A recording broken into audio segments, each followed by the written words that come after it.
SharePoint has a pattern to how you move around within the site, and this is called site navigation. We're going to take a look at how this works. On the left-hand side in this particular site, our No Obstacles team site, we have an area that's called the Quick Launch. Here we have links to go home, which is to the home page of whatever site you're in, and then other things in this site. This site has a notebook. It has a library called Documents. It has a tasks list and a calendar.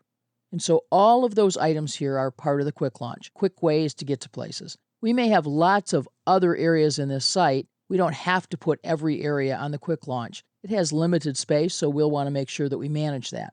But here are links to various places within this site. Sometimes the Quick Launch appears at the top of the page up in here. That's not the case here. It's on the left. And it's a good idea if within a set of sites, called a site collection, the navigation is the same, so that I can get used to going here to the Quick Launch to access different places within this site. And I'll know that'll be the same on every site. At the top, I have something called Top Navigation that appears above the title. The top navigation applies not just to this site, but to this site and the sites that are underneath this site. So Home is the site we're on. Sport is actually a sub-site, a site underneath this site. So if I click the link, I will be taken to the Sport site that is part of, a child of, our No Obstacles Incorporated site. On the left, we have a Quick Launch here as well. There aren't as many different things in this sub-site. There's only Home and a notebook, a documents library, and then the link to site contents.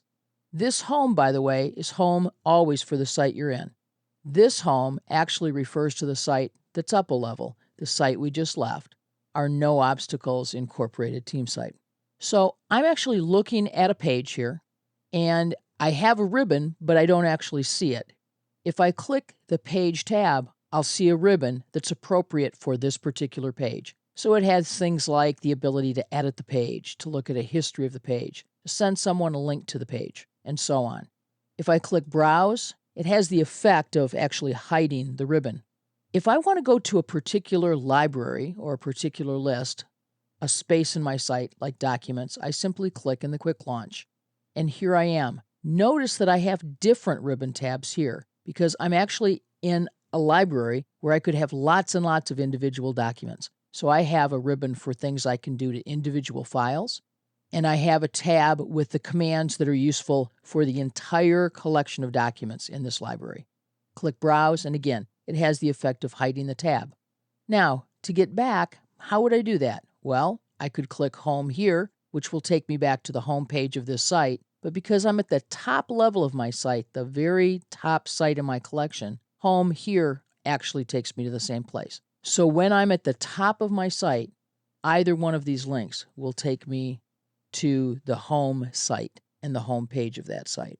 Now, let's go back to that document library again and click the Library tab. And there's a command here called Library Settings. Don't really worry about that.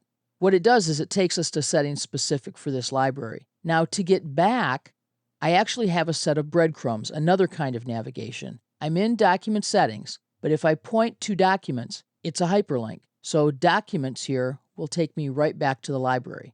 And if I went back into the settings, I can see my breadcrumbs again. So anytime you see at the top of a particular page, for example, a library or a list name, and then some further information about settings, you can always work your way back through the breadcrumbs, or simply click Documents, which is how we got here in the first place. Then let's go back home on this site.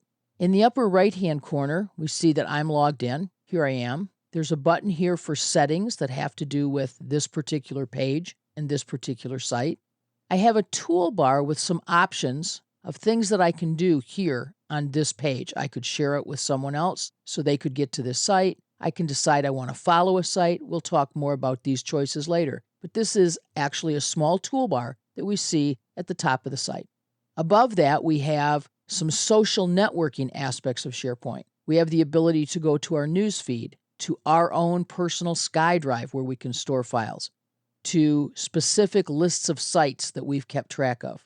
We have the ability to see some more options. We can go to the Office store, or we can go to office.com because we're actually here on a Microsoft server on Office Online. And then I have some other choices of things that I can administer because I have administrative privileges. You may or may not see that particular link.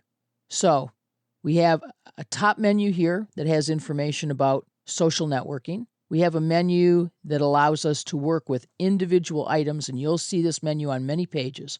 We have a ribbon that we access by simply clicking Page if we're on a page, or click the different tabs if we're sitting in a library or list, and turn back off by choosing to browse again.